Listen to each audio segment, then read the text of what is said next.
Yeah, she's here. So are we ready?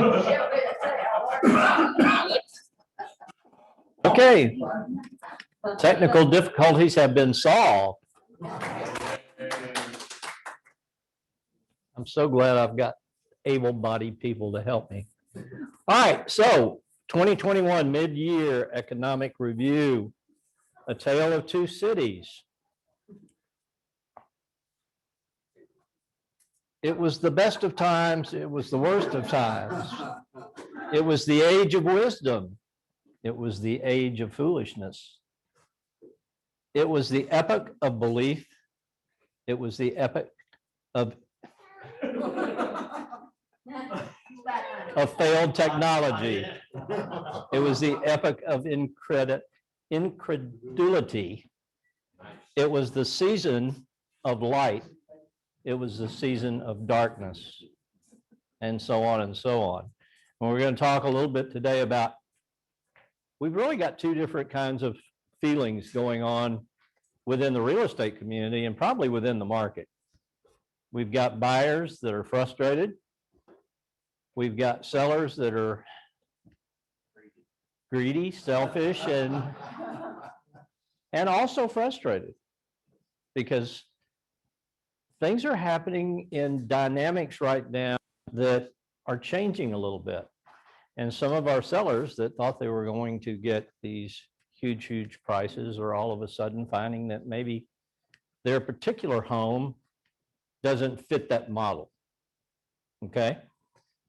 So let's take a look at the numbers. First of all, this is for all of Netris, 2020 versus 2021. New listings, of course, they're down about almost 10%. The unique thing is that closed sales are actually up by 16%. So we're selling more homes than we sold last year, and yet we have fewer homes for sale. So tightness of the market. And what we don't understand is that when we have a normal market, we've got 5-6 months of supply, things flow fairly easy. And 45, 55, 60 days on the market is kind of normal. And things transition at kind of a, I don't want to say leisurely, but certainly a more normal pace. Today's market, when something comes on the market, it goes under contract within 24, 48 hours in many cases. And all the timelines are compressed. Everything gets compressed. The option period becomes 1 to 3 days instead of 7 to 10. The time for financing becomes 7 to 10 days instead of 14 to 20. The time for closing becomes 3 weeks instead of 30 to 45 days. Everything compresses, and there's more pressure being put on the buyer, more pressure being put on the seller to perform, and more pressure on you guys to make sure that you align everything to work properly. I know Jan and I had a contract on a house this past spring, and the only way we were going to get it was with a 1-day option period. And we literally had to find an inspector before we submitted the offer. And we had to go ahead and book the inspection report, the inspection appointment. So that's the kind of stuff that we're having to pivot and make happen in this particular market. Closed sales projected is actually what they've got pending plus already closed, and that's up to 23,251, which is an increase of 30% over last year. So that's a big increase in sales. Okay. Days on market is down to 32. That's down 44%. Our median sale price is up 16.8% in 1 year. 16.8, 321 to 375, and our average sale price, look at that, it's up 25% in 1 year. And this is why appraisers are coming in low. they're giving appreciation for homes that they're using from 5-6 months ago. But what we found recently was they were giving 1% a month, which is about a 12% appreciation year over year. And that's great. It's not so great when we're actually appreciating 25%. And that's what's happening when you get the appraisal that comes in low. And in some cases, it's coming in because they simply didn't give enough value to the homes that sold 6 months ago. Because frankly, what sold 6 months ago is not relevant in today's market. Even though the house may be of like age and like quality and like finish out, the prices are way different. Okay. All right. So again, the housing affordability has dropped from 114 to 99. And that's the first time that I have seen affordability in the North Texas area below 100. 106 I saw back probably 10, 12 years ago, right before we went into recession. And then now we're down to 99, and that's as low as we've been. That's still okay, but it's down significantly. Just a couple of years ago, we were in the 160 area. So we're down significantly in the affordability index, okay? So what this has done, that much lower supply, much faster offtake, heated demand has caused something that's really, really unique for this marketplace. This chart goes back to 2010. So I want everybody that's been in the business less than 5 years to understand things are going to change. And they're going to change drastically at some point. No one ever thought we would be paying $100,000 over list price for a house. No one in this room a year ago would have even dreamt that that would be possible. And yet it is. Many of you have not seen a market where a house would sell for 93% of list. And that's the average. It will come. It will happen. And builders will be begging you to come show their properties. And they will again pay a bonus if you'll sell one of their homes. I just don't know when that's going to happen. Okay. Today, yeah, today we're up at almost 104% average of list price. So that's the drastic movement we've had in the marketplace. And really that movement has taken place in the last year. We've gone straight up from about 96, 97, probably around 97 and 98%. We're up to 104 on the average. Okay. So big change. New listings. Again, it just shows where we've come from. Just in 2019 at 31,000, and now we're at 25.5. And if you'll notice, just in the last 5-6 months, these charts go through May. That's the most recent information we have. But just in the last 5 or 6 months, that's where the big drops in homes for sale has come. Okay. Yeah. Sales, again, we're going up instead of down. Again, pressure from the demand side. Now, pressure from the listing side as well. And that's what's causing the rising prices. So now we are at 23,251 projected, and that's up 30% from just last year.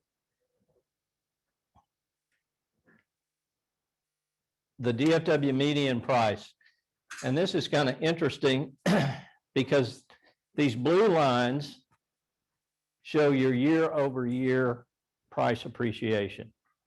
So going back into 17, 18, we actually we're very low in terms of appreciation in the DFW area, down around 2%, 4%.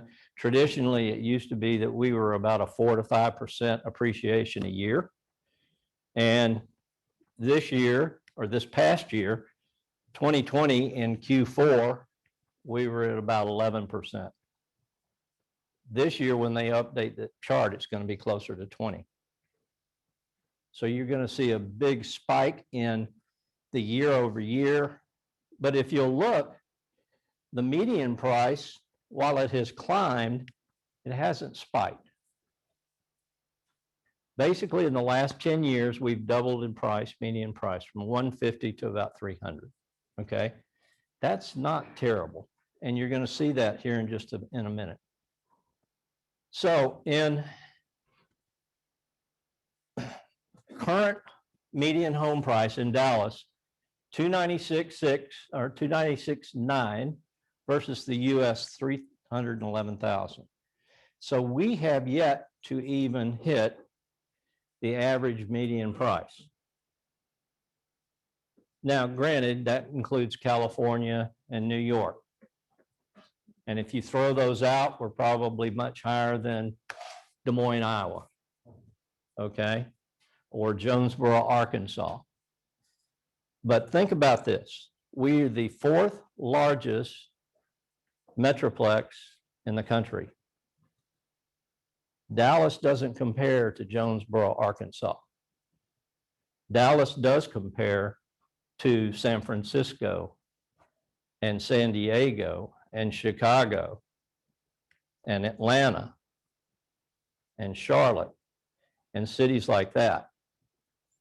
So I would submit that our actual median home price today is pretty competitive with the rest of the country that we compete with. And that's why you're seeing buyers coming in here from California, New York, Chicago, and places like that. They found out during the last year and a half that they can work from home. Their companies at least think that they're going to be able to continue to do that.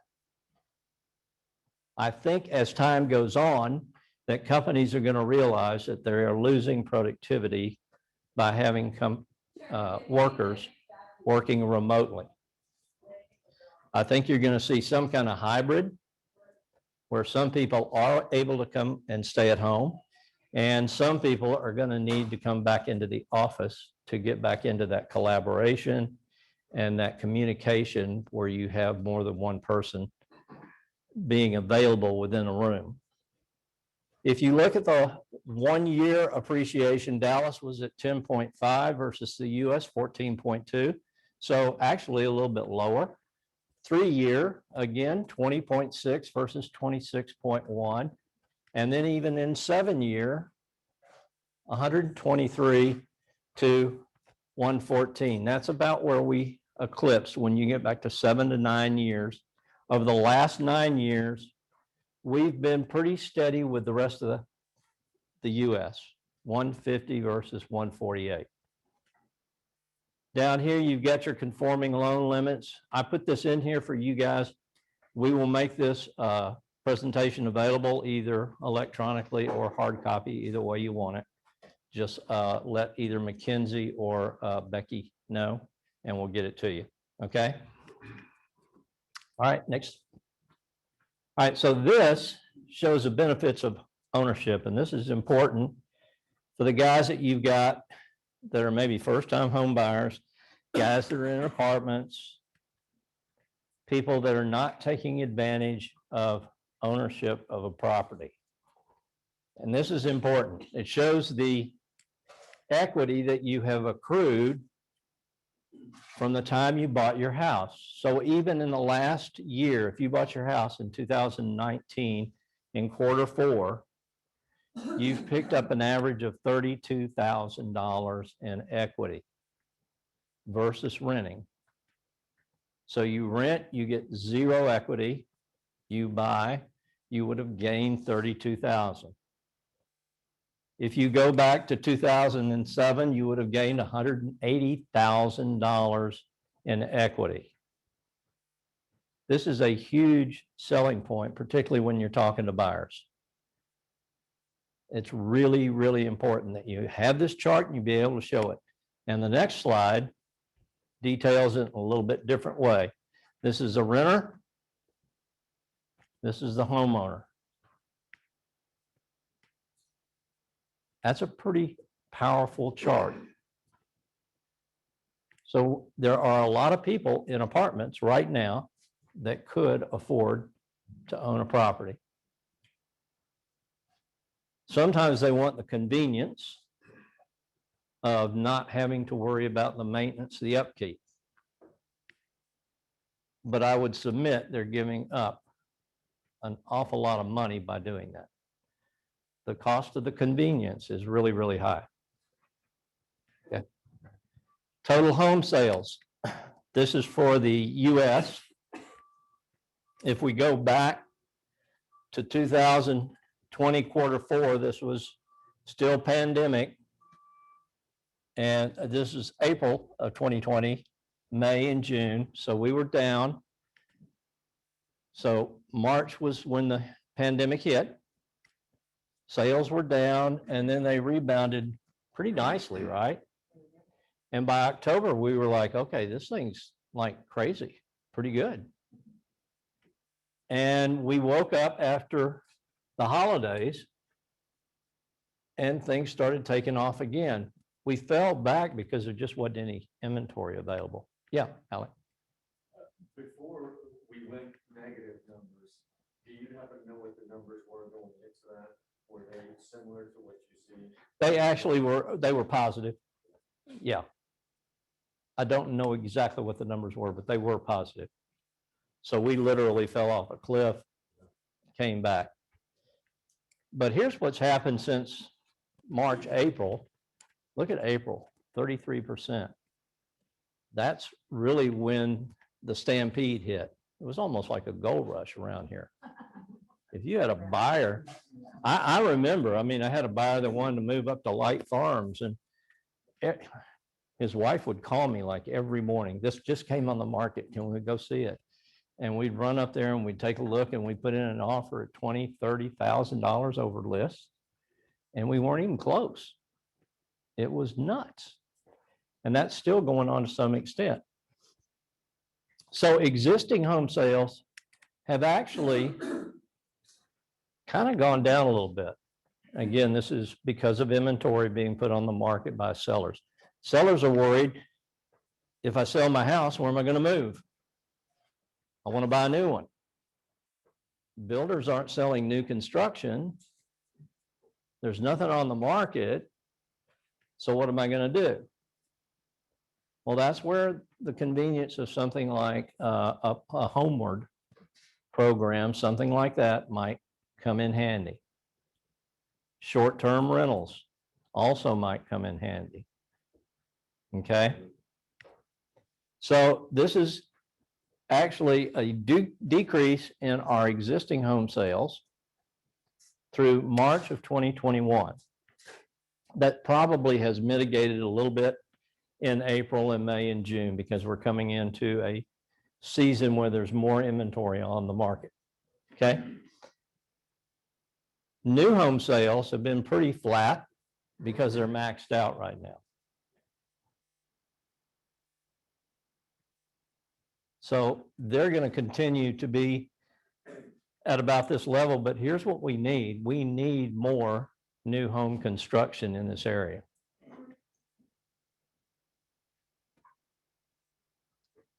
Now, getting into the different areas that we kind of service in this office, Allen, up 19% on the average sale price. This is year over year, year to date. So they've jumped from 383 to 456 in Allen. Listings are down 10%, closed sales up 9%, and projecteds up about 13%. Days on market down 23. Okay. Frisco, kind of the same 27, almost 28% jump in average sale price. So really has jumped up to almost $600,000. That's a big, big jump. 24 days on market. I mean, it's down 12% on listings, but 8.5% on projected sales. Next is McKinney. McKinney's jumped up to 450. That's a 24% increase. Again, down 10% on listings, up slightly on about 6% on projected closings, down to 24 days on market. Murphy, up 35%, almost 36% on average price. The average price in Murphy today is $637,000. Anybody want to move to our Murphy location?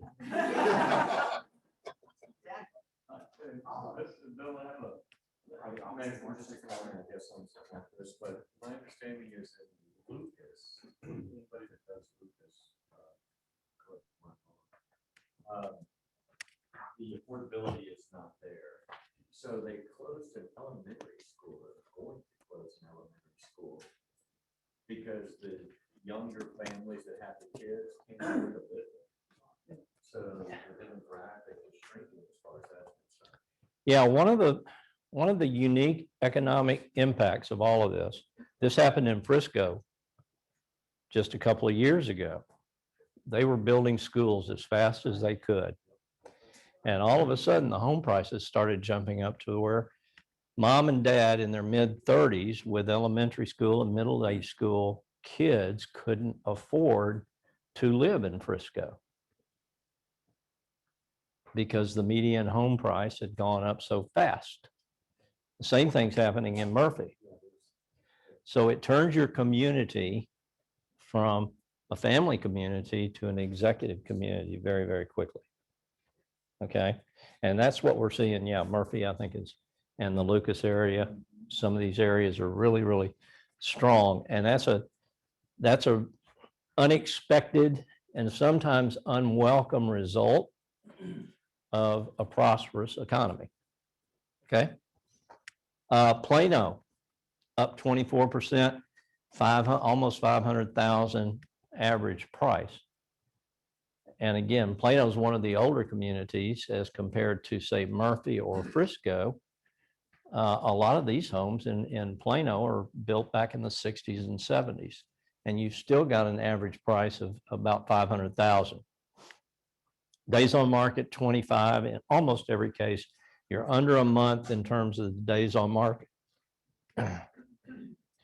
Richardson, I caution you, we've got a much smaller subset of data to look at in Richardson, so their jumps can be higher or lower. But again, 14,000, their average sale price in Richardson, 351,000. And the predominance of the homes in Richardson were built in the 60s to early 70s. Okay, so that's a big jump. And then Wiley, 15%, 369,000. I remember a time in Wiley, you could have bought a house all day long for $140,000. And it wasn't that long ago. It was not long ago at all. Things have changed. 22 days on market, down 13% on listings, and about unchanged on closed sales. Okay. So here's what I think you need to watch for in globally: supply chain disruption or easing. Are we getting things moving again, or are we still disrupted on supply chain? I took my car to the dealer the other day, Friday, for service, and I drove in and I'm looking around and I'm like, not many cars here. So I asked the guy that I deal with there, I said, David, is it the chip? I hear about a chip shortage, right, for automobiles. He said, it's not just chips, it's everything. They can't get delivery of all the components to the factories that they need. I drove by a Chevy dealer. They had 4 trucks down here on Coit Road. I forget the name of it, but anyway, had 4 trucks out in front facing the street. And I didn't see any other cars. I'd hate to be a new car salesman right now. Well, they're saying that like selling your old car, people are getting way more than what they owe on their old cars because they're so short. Yep. So, They're up about, used car prices are up about 10%. Except what are you going to buy now? The same kind of situation. If I sell my house, what am I going to buy? If I sell my car, You'll have to buy a Tesla. yeah. I'm gonna get a bus pass and rent an apartment. That's old. There's also a very big problem that I'm sure everybody's aware of with freight and freight forwarding. So coming at all of the ports, the other job that I have at import, things are going incredibly. If it was $3,000, $4,000 for a container before, it's running anywhere from $10,000 to $14,000. And even if you get the container, guess what? They're all sitting at the ports. They Yep. can't get them in. The ships are all backed up. If you try to get something out of India, it doesn't even exist. It's shut down, period. You can't even get it. If you put, a lot of people try to go around China, thought, okay, I'll be smart and go to India. Guess what? You can't get it, period. It's gone. Yeah, the ports are backed up. The container prices, you're right, have doubled. And then you've got the pandemic issue. And you thought we were on the downside of that. Well, India as a country is still closed down. And then China just recently had an outbreak in one of the ports, Tianjin. And that's a big port for the country of China. And so they've had to lock down that port. So anything that was coming out of China got delayed to 3-4 weeks, whatever it's going to be. Okay. So all of that, then you throw the fact of a container ship getting stuck in the Panama Canal. And that seems like something kind of minute. It caused a huge disruption in the delivery of goods to the United States. Was it the Panama Canal or the Suez Canal? Panama, wasn't it? Was it Suez? One of those canals. One of the others. It's a problem. So anyway, it caused a big disruption. I was thinking maybe another ship got stuck and I hadn't heard. No, you're right. You're right. My brain goes one place. And then climate change events, I think we've got to look out for that. We're having a huge heat wave in the West right now. And we've all experienced what February brought to this area. And I know we think that's a once in a lifetime event. And I used to think that about global warming. I don't know if it's the books I'm reading lately or not, but I'm convinced things are changing and they're changing quickly. I'm not so sure that we can't have another winter just like the one we just had. 37 years of breaking.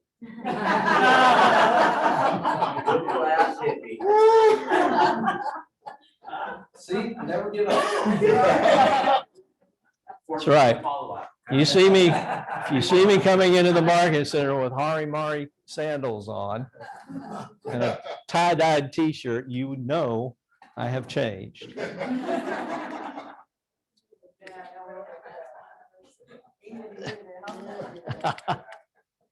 So nationally, I think we need to watch, well, the stimulus payments in. And then what are we going to do with government spending in terms of an infrastructure bill? We need bridges, we need roads to be fixed.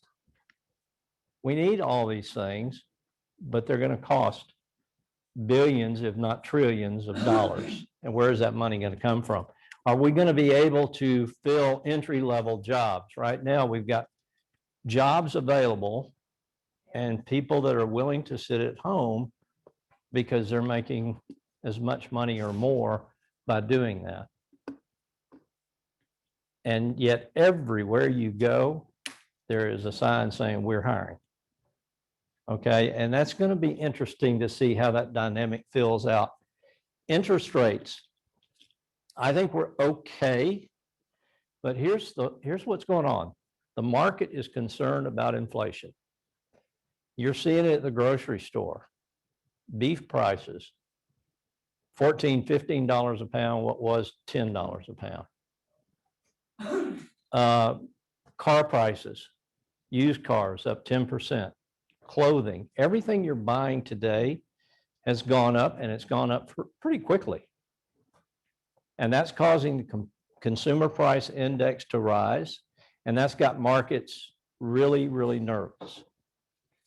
On the other hand, you've got the Fed saying, we're not going to do anything until 2023. We're not going to raise interest rates. So they're keeping interest rates for the Fed funds at basically zero, which keeps a lid on how high mortgage prices are probably going to go. But if they were to change their mind quickly, things could change quickly. I think a 3.5% interest rate is kind of about where we're going to be for the rest of this year. But that could go to 4.5% to 5% pretty quickly. I do think in 2023 or late 2022, we are definitely going to see rates above 4%. That is not necessarily a bad thing. It's going to slow down some of the demand. It's going to give builders time to catch up. So I think you're going to see a more fluid market in terms of supply and demand. And the one thing that you need to watch, at least in terms of what the market thinks, is the 10-year bond rate. Right now, it's about 1.5. It closed Friday at 1.46. When it jumps up to 1.7, it's like the market just goes nuts. So just a small change in the 10-year bond rate is something that you can watch to kind of get a feel. When it goes up, mortgage rates are going to go up. So if you're wondering what the 30-year interest rate is today, you can take a look at cnbc.com or any of the services that have it. Take a look at what the 10-year bond rate is doing. Okay, what to look for? I think we're going to have a bigger inventory. I think you're going to see new builders coming into the marketplace, buying new pieces of land and developing new developments. Yes, sir. Do you think that's likely with the cost of goods in infrastructure right now? I mean, even large builders are going to do everything they can to protect, and really they're taking lower margins, like at various kinds of builders. Been talking to him about, hey, you're paying realtor, fees. So what does that mean for you guys to stay on sales? And a lot of them are taking pay cuts too, because the margins just aren't there. So right. It seems like the cost of entry would be a little bit higher right now. It is. And I'm not sure that it's necessarily a new company. It may be a company that's normally in Atlanta or Memphis or someplace, and they decide to come here because so many people are coming here. What I do see is that we're going to be going further out, guys. In order, when Jake talks about, the margins, the only way to get margins up is to get the cost down. And you're not going to get the land cost down unless you go further out. So you're already out. Yes. And here's where people want to live. They want to go north, to some extent east, and west. They don't particularly want to go south. And yet there's some great land south of here. So we could see some development going on down there. We're certainly starting to see even more out east in communities like Royce City and Nevada, that 10 years ago had very, very little population. Today are exploding. Okay, so the commute is going to get longer for people that work in the urban centers. I think that means we're going to see more business development in places like Legacy or Frisco or McKinney or Rockwall. We're going to start to see some decentralization, if you will, of commerce. More new construction is coming online. Reopening of the economy is going to be important. We watch that, see if there's any, is the new variant of COVID going to set us back, or are we going to be able to continue to get to 100% open? The forbearance, what is that going to look like? Are we going to just abruptly end it? Are we going to kind of ease out of it? What's that going to look like? Yeah, Alex. I would imagine it would create foreclosures. It will create stress. I don't know, because of the fact that home prices have gone up so far, so fast, I don't know that anybody's not going to have equity in their house. Sure, can they afford their tax increase? That's the key. Can they afford to pay the increase in taxes and insurance that is surely going to follow? Because now their house has gone up in value, let's just say 20, 25%. That means their tax bill is going to go up 20 or 25%, and it means your insurance bill is going to go up. So all of those things are going to start putting pressure on homeowners to stay in their home. But I don't think you're going to see necessarily foreclosures. I do think you may see some distressed sales. Okay. Commodity prices. Lumber's down about 45% in the last 30 to 45 days. It's still twice what it was a year ago. Lumber prices about a year ago were around $499 a ton, and they went up to $1,800 just recently. And now it's back to about $950. Copper prices, the same thing. They're down now, but they're still way above what they were just a year ago. A lot of that is supply and demand driven from the pandemic. The lumber mills had to shut down during the pandemic, so they weren't cutting lumber. So part of this is what they call transitory inflation. As the supply lines get filled back up, we'll see some easing on some of these prices.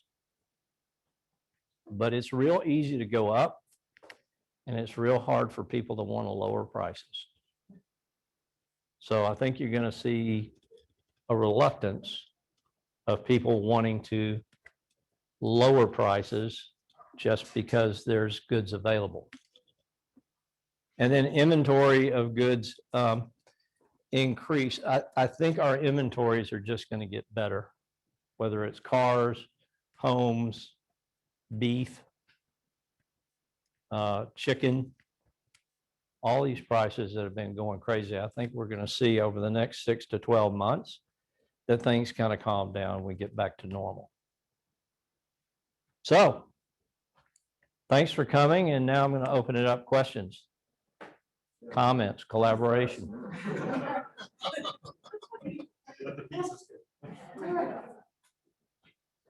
The bottom line is, I think this is without a doubt, this is one great time to be in real estate right now, because the demand is there, and in Dallas, the demand is going to stay there. I do not see any weakness in demand in the Dallas area. Yes. I've kind of expressed concerns about this before regarding our power grid here. I worry that they haven't done enough to try and beef it up. Any thoughts about that? Well, the news this morning said there was no cause for concern. That's my point. Didn't they say that back in February? Yes. Okay. And they wanted everybody to then you can probably expect a brownout anytime this afternoon. Here's it. Well, you couple that with climate warming, and Texas may start looking less appealing. Well, I do think, I think we're gonna see improvements on the grid over time, but it doesn't happen overnight. Here's the concern I've got more than anything else. We're getting an influx of people into this area. These communities are coming up out of nowhere. Where's the water coming from? We built the first reservoir in the last 50 years, north, up around Paris, northeast of here. And that's great, but that's 1 in 50 years. What's the plan? What's the plan if we, in the last 10 years, this area increased 20% population-wise? What if we do that again? What's 20% of what, 8 million people? So where does that 1.5 million get their water? Where does the roads go from? Where do the roads come from? Tollways. You know, what does mass transit do? Do we actually have flying automobiles? There are some that would have you believe in the next 10 years that's going to happen. I don't know. Go to a gadget car. Go over time. Yes, sir. Just based on everybody working from home right now, a lot of executives saying to come back into the office. What do you feel is going to be the need in like a year or two now when people who plot out here and everything are suffering from 2-hour commutes? Maybe foresee a possible increase in salaries? Well, I know it's crazy, but a 2-hour commute, if you're from Los Angeles, is nothing. I literally had a buyer tell me that, she goes, I enjoy driving, I'm used to 3 hours. Yeah. If you live in New York or LA, in LA, a 3-hour commute, yeah, is normal. So there's 6 hours out of your day, Right. Yeah. just to get to, Well, if they to get see- to your day. If they see back up, I'm like, yeah, you can go ahead and go. It's a great question because I think companies are going to have a portion of their workforce is always remote. But here's what I know. As a society, we need community. We're a tribe. We want to be around people. We want to be with people. We feel better when we're doing that. Think about for the March through June of last year, when you were scared to go to the grocery store, you were scared to go almost out to the mailbox. And you incubated your mail for 3 days to make sure it didn't have any germs in it. Right. It was just kind of a bummer to be at home. And Jan and I got through it probably as well as anybody. But it just kind of weighs on you. And I know that when we reopened the market center, and this market center was only closed for a month. And the amazing thing, the Coppell Market Center never missed a blink. They had full staff, people still coming in the market center even right from day one. And the energy that you have when people start to come back in is just better. And I do know this, in real estate, particularly when you're a young agent, a new agent, coming into the market center and being around people that do this every day is one of the most valuable tools that you'll have in order to learn the industry. Because there's people in here that have been doing it for 20 years, and they're talking about deals, or they're talking about something that happened. And just sitting there learning and listening can help you be prepared down the road. So I think this is one of those things where you don't have to come in here to work, but I think most agents are going to find that they really get something from it. And I know we've got a lot of new agents that are using our collaborative space every day to do accountability groups, to do learning groups, whatever it may be, to get better at what they're doing and get better faster. But great question. Anybody else? There's a lot of people moving here from other places in Texas. Mhm. Been going on a long time. So I understand. Well, what about a lot of it, like, Ohio, they're going through the same thing where, people are paying $50,000 to $100,000 over asking price. There's a lot of other places in the country that I don't get why that's going on. Well, some smaller cities are actually paying bonuses to people to move there. Tulsa, I know West Virginia is very active in it. If you move to West Virginia, the state will pay you $10,000 to $20,000 to move there. Wow. They're looking for a more educated workforce, a younger workforce to come in and bring in the technology and the adaptation to technology that some of their populations don't have. So even though the housing market in Tulsa is very, very tight, just like it is here, they'll still pay you to move there. I don't know, maybe we should all sell our house and move to Tulsa.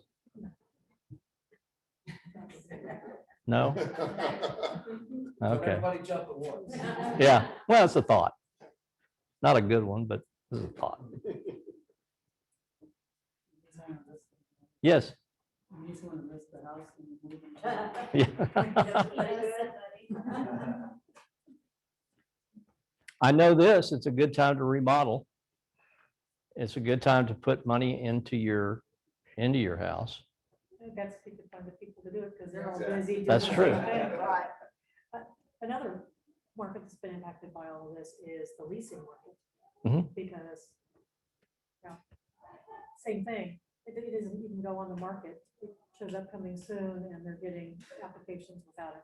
I had 11 on my one house and I've got several lease people that, it's a continual battle to find.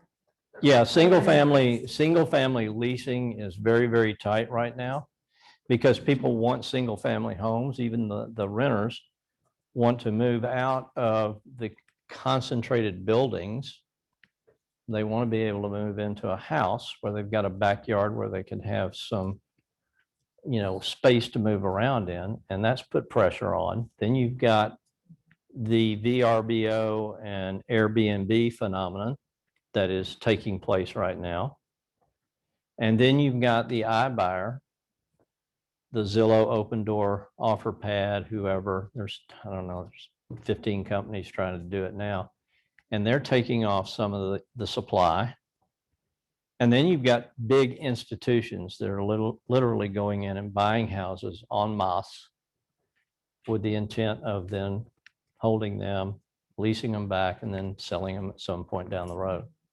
I've noticed a really high days on market with like the Open Door, because I have an investor that we were looking for homes that have been on the market for quite a while, and I would say a good 85% of them are Open Door. It's overpriced. Yep, and they were- Conditions is Yeah. horrible. They were lack of advertising as well. I mean, they're so overpriced, it's ridiculous. Open Doors model is to buy low, throw some paint and carpet on top of it, Maybe. and That's then what try they- to get top of the market price. And you're seeing a lot of that. And I don't know if it's Open Door, but there was another one when I was taking buyers out. And they wouldn't even give you the seller's disclosure until after it was under Well, contract. they don't So I- usually have them fill it out. Usually it's just like an X through and it says it's up to the buyer to verify all this information. So you don't know about the roof, you don't know about the foundation, Yeah. I will say this, if you guys have got potential sellers that are worried about the condition of their home, Keller Offers has got a great program called Ready to Sell. And they will come in and they will do repairs and updates for your listing coming up, which will allow you then to get top of the market instead of wholesale type prices. They charge no interest for 12 months. It's paid back at closing. And you're involved as the realtor to help advise on the updates that need to be made. And it's a great way to, we're looking at it in our neighborhood where a lot of the homes were built in the 80s. And some of the original owners still live there. And they haven't done anything. And they may want to sell, but they may not have the cash or feel like they've got the cash or the time to go in and make repairs and improvements. And we had a class over in Coppell last week where a couple of the big users of this program said that they were actually using this program on flips. Is it like Kirby? Similar. Similar. Do you know if that's been rolled out nationwide yet? Or is it It's in Texas. It's not nationwide. Do they have any marketing collateral? Yes, they do. And we'll try to get a class up in here pretty quickly on it. Because it's a good program. And it's got credit scores down to 650. And there's two ways to do it. You can do it on an equity out of the house, or you can do it as an actual loan. But it doesn't have to show up on their credit. I mean, there's a lot of good advantages to it. There's, several more of my vendors have been now starting to agree to do stuff at close, Mhm. which is helping Zill stay moving forward to closing. Yeah. And you see homes every day and you go, God, the condition of this house is killing it. I showed a property Friday, it was listed at 550. Paint's peeling off the frames of the windows and that kind of stuff. The old appliances from this house was built in the early 90s. So it had, even though they were black, they were old black, just older looking stuff. That house, that owner, if they'd put $30,000 to $40,000 in the house, it might have gotten what they're asking for. As it is, they'll be lucky to get within 25,000 of their list price. I showed a house this weekend that is listed at their median price, and it looks like they haven't updated it in years. And then it shows that he put it on the market 2017, didn't sell. 2019, didn't sell. He also tried to lease it, and now it's the third attempt to sell it. And it's nowhere near in perfect condition. It hasn't been lived in years, and he's never gonna get that price. Right. So he didn't even want to show it to my guys because they were investors. He's like, no, they're gonna try and lowball me. Well, it needs $100,000 worth of work, and it doesn't even look like the homes that are selling around the area for 370. There's no way. Yeah, frankly, we've got some sellers that have got unrealistic expectations. We're doing some searches right now over $1 million, and Jan got one just 2 days ago that came on for $1.5 million, built in 1992. I looked at the pictures this morning. I don't think they've done anything since 1992. I mean, it looks literally, there's wallpaper, the shell-shaped basins in the bathrooms, and the old real heavy shower stall enclosures and all that kind of stuff. It just hadn't been touched. Whitewash cabinets. Maybe they're coming back. I don't know. I think they can answer it. I heard gold was. Yes. So these brass fixtures are called Delta, with the old ball on them. And yeah, I mean, it's so dated looking, and yet they've got it priced way Because they're hoping that up somebody's in the, gonna come in with that cash Yeah. and be willing to pay over it just to get the house. well, good luck. Longer this one says- Yeah, Jake. Yeah. We didn't really talk about the difference and yourself for single family, multifamily. It looks like condos are definitely sitting much longer. Mhm. So just any thoughts on that in general? Yeah, I think number one, I think people are worried about the homeowners associations. And number two, condos don't always get you the privacy and the, where's the backyard, swimming pool, that kind of stuff. So I think, condos are always going to be a little bit harder to sell, I think. But I think condos would be a better purchase than renting if you can find, good quality. And if you want really good quality, there's some stuff available downtown that if you're willing to pay for it, there's some really nice apartments for rent. Right. Thinking right before the pandemic, I had several hours for condos. It was almost just as competitive as single family. It was a hot market. Yeah. I think again, because people who are moving into the area are more accustomed to condo living. I think that most of us here are. And now it's like, it's dead. So I don't know if it was pandemic related or. I think pandemic has had a lot to do with the desire to be in a condo versus a house that's got the backyard where you can, have a fire pit or whatever. Do you own self-containment away from people? Right, right.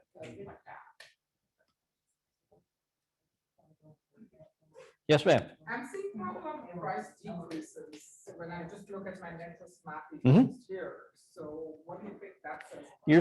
You're seeing buyer resistance to the prices. It's just real simple. Sellers have they hear about the neighbor that got 100,000 over list. So they're going, me too.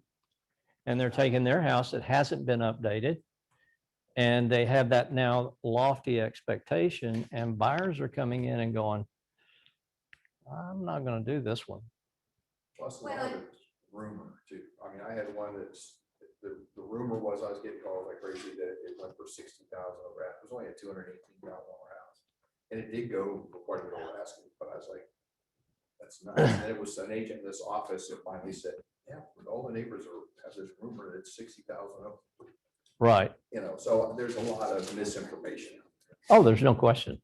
Even on the news, stuff is going, no inspections, no option, yeah, sure it happens, but that's not. Then you don't need a realtor. You should sell it yourself. It's so easy. That's right.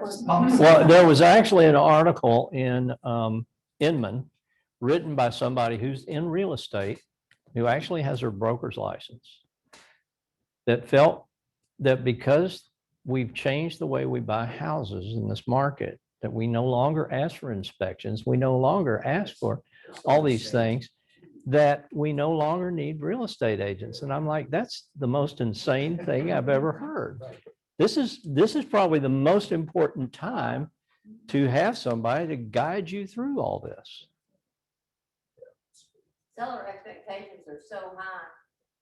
For example, I had a listing and we listed it for what I felt was like even over the top of the market. And she was offended that she only got a full price offer. She was disappointed. So, you're not doing your job, Janice. Why am I not getting offers over? I'm like, well, Kelly, first of all, we priced it, You already above the, yeah, we did it for her, pretty much, And now you gotta get it to a price, so. The appraisals are still lagging. They're starting to catch up, but where I sit out there in Murphy, the office, and I've got the fortunate placement of sitting next to Randy and Rick out there on appraisals. 95% of the appraisals are falling short. That's such a problem. Huge amount that they're falling short. All But except JT. the first, we had one that fell considerably short, and we went back through it. And, the problem is you can argue till you're blue in the face with an appraiser over how much value to give an extra half bath or an extra garage or whatever, but they're not going to change their mind on that. Go to the properties that they put in the report and go back to when they sold and see if they put in appreciation from the day it sold to the day of the appraisal. And we did that with the one that we had, and he had put in 1% a month, which is great normally. And then I pulled the CCAR pulse, it's 25%. Well, but here's the end of So- that story. The appraiser didn't change it. No. The buyer understood the value and understood the argument and said, you know what, I think the appraiser missed it, so I'm gonna bring the expert. That's correct. Yeah, so you prove it, first you try to prove it to the appraiser, you can't do that. If all else fails, try to prove it to the buyer. And appraisers, typically, they're very stubborn. Yeah. They believe they know more than we do. Well, they have huge, I mean, they have And- strict rules. Yes. Yeah. So they're not going to change unless you can show them that they clearly made a mistake. And that's pretty hard to do. So you're much better off. And remember, if the buyer of the property is putting up a lot of money, they don't necessarily have to come with more. As long as the loan to value is at 95%, they can just simply adjust the terms of the loan. They don't have to write another check. Can you say that again? Explain that a little bit. So let's just say I'm buying a $300,000 house and I'm putting $150,000 down. I'm putting 50% down. Okay. And the appraisal comes in at 250. Our mind says, well, they've got to come up with 50,000 more cash. The lender's probably going to say, you don't have to bring any more money. We're simply going to value your loan instead of a 50% loan. We're now going to loan 150,000 against a 250,000 value. So you're still well within the 95%. So you don't have to come up with any money. Now, your interest rate may change a little. Some cases you may have to pay PMI. But do the math, and if you're unsure, get with the lender and talk to them about what their rules are. Because typically it's 95% loan to value. As long as you have that much, 5% down, you're going to be able to get the loan at some level of interest. Unless it's like an FJ, right? Because then you have to adjust the price. Right. I had the last one I just did, when appraisal came in $1,500 below asking price. Yeah. Below sales price. Yeah, below sales price. Couldn't I find don't think that, you huh? have to, you have the automatic right to it. I don't think if the person has the money, they're okay bringing it. They, even on FHA or VA, I believe you can still bring it. Yeah, she brought it, but you know. it's like, hey, That's somebody- true. Somebody's got to make up that difference, but luckily it was only $1,500, but it's like, really? $1,500? Yeah, FHA and VA will allow you to, but you can't use the appraisal waiver on either one of those. And that's a challenge because we've got a VA buyer right now. And it's a real challenge. And here's what you're seeing. You're seeing buyer agents that are making cash offers, getting them accepted, and then changing them. I'm warning you, do not do that. If you enjoy being an agent in this market center, please do not do that. Yeah. They basically are defrauding the seller To win the contract. and telling the seller that it's a cash contract. Do they show proof of funds though? I mean, I as a seller's agent would want to see proof of funds. There may still be a proof of funds, but that may not be what the buyer wants to do. So there's also, so remember I asked you about Ribbon the other day, so I've been looking into that. So we used Homeward for one of our clients, which worked wonderfully.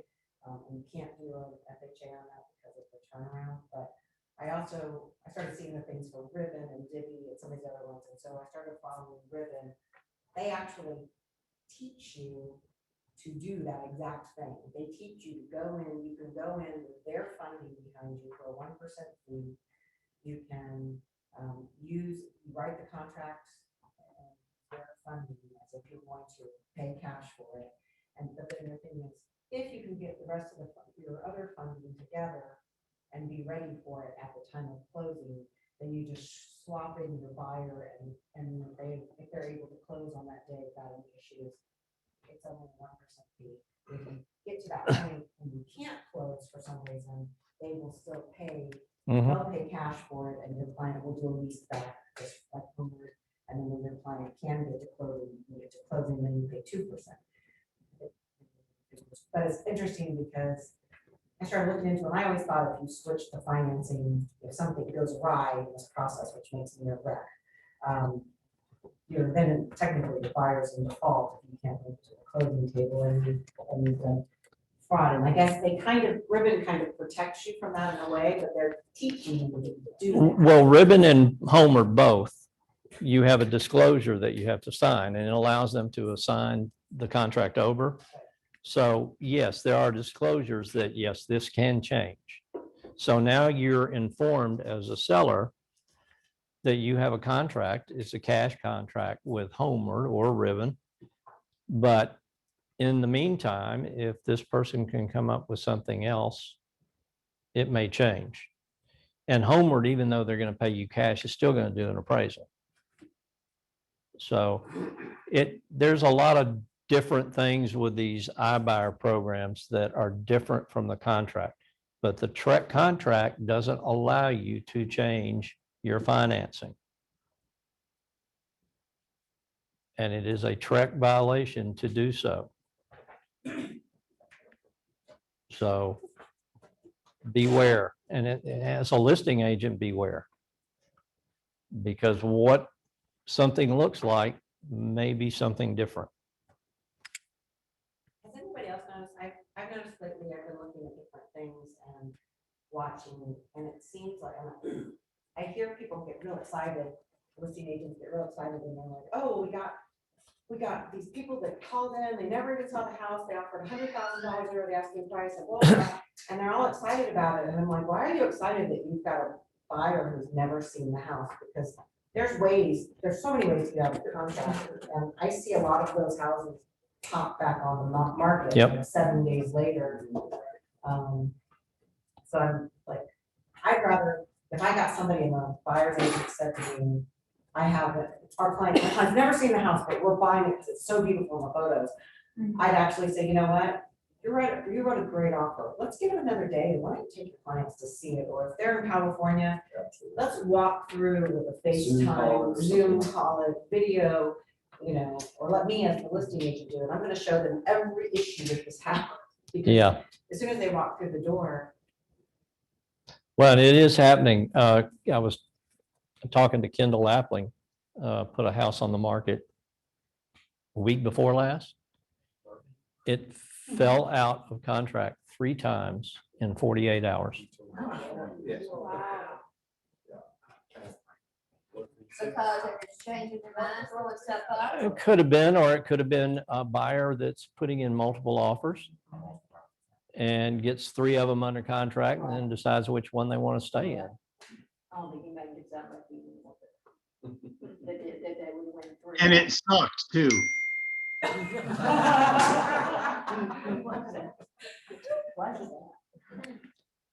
I'm so glad you came in on that. Like, where is that coming from? Yeah, 4th time's a charm so far. Fingers crossed, Kendall. 4 times. So you finally got it under contract. And there's a house down there that they wanted to see on the record, it's not showing for a week, and they don't want to drive up.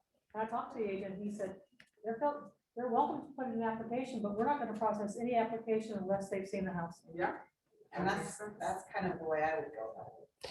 And I'll also, In some way, shape, I've also seen some people put in offers, and they haven't shown the property, and I've had agents say, oh, I don't see you on showing time, have you shown the property? And then if you say no, they're like, I'm gonna consider your offer. Which that's happened to me before. Personally, it also happened, like, I did a showing for Maggie, and the buyer's agent or the listing agent came back and said, you haven't shown the property, why are you seeing an offer? So, oh, my showing assistant did or something, Yeah. they don't have it for it. But people are starting to really figure those things out and notice them. I wonder if people are making offers on coming soon. But Yes. there's some legal stuff that goes with that, I think. Yeah, well, it can't be advertised. They can get an offer on a coming soon. And a seller could advise his agent to go ahead and sell something. But you're not doing your seller best service possible by doing that. When you say you can't advertise it. that's, When advertise in once it's coming soon, because of clear cooperation, you are not allowed to advertise a home that is not active on the market. So even though we've got a listing agreement saying, it's supposed to go out 12 days, whatever that time frame, put that number in. We can't put a rider on the sign. out of the You can put a rider on the sign that says coming soon. Yeah. You can't. Yeah, you just can't show it. The sign. Yeah, that I The got, sign but you can't said be in the yard advertise, unless that's it's coming soon, also in the lot. Yeah, it has to be Yeah. coming soon in. Yeah, it has to be in the Yeah, MLS is 24 coming soon. hours, right? Or the one business day. is what they And change. you'll get called out for that too. Okay, and There's always- that I got. My concern was I can't put that rider out there. Yeah. Because as soon as you put that rider out there, it's on fire. Right. And so if we're doing something wrong, I don't want to do it.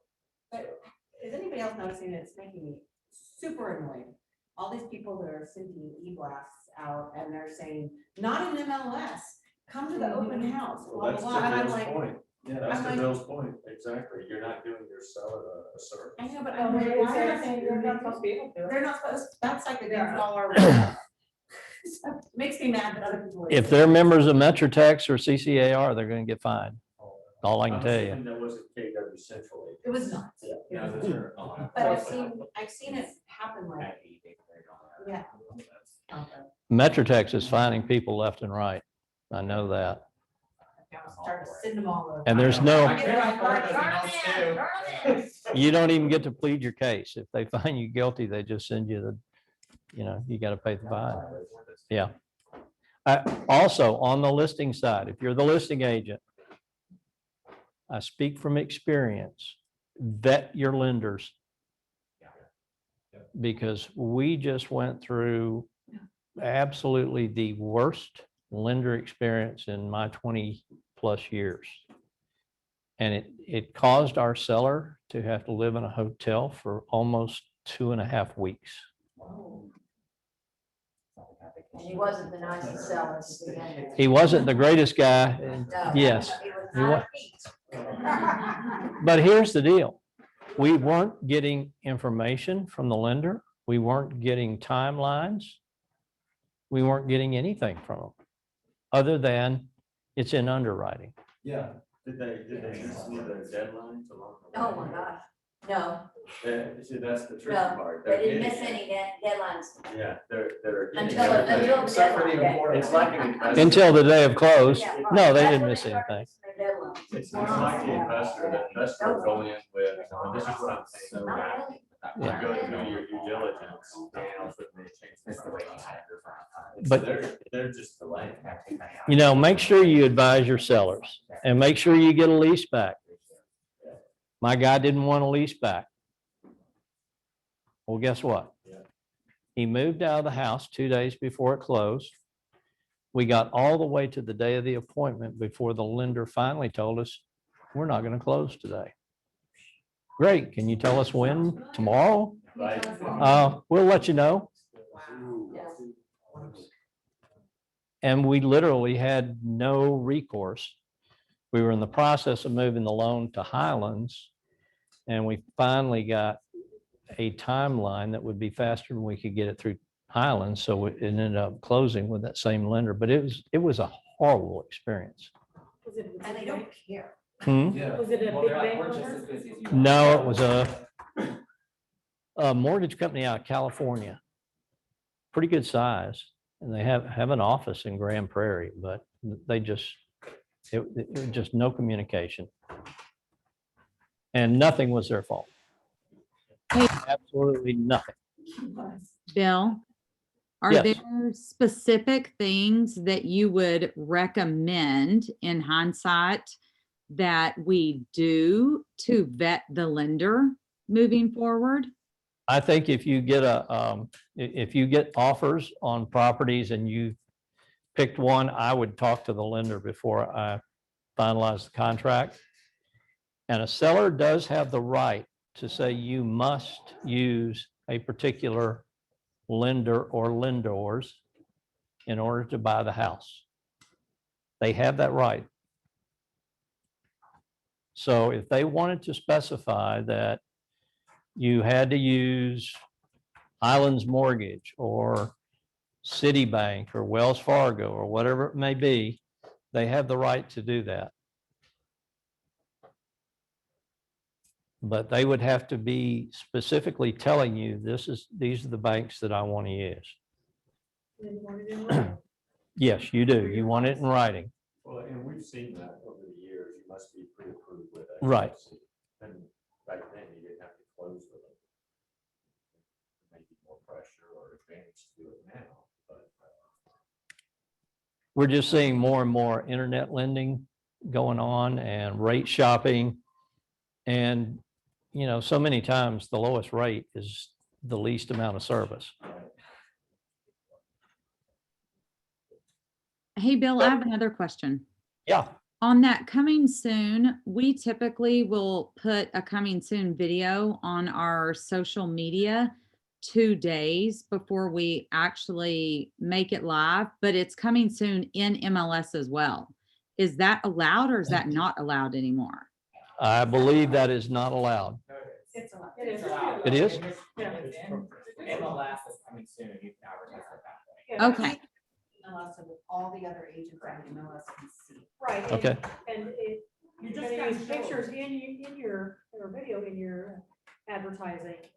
Those pictures also have to be on MLS for the virtual tour of it.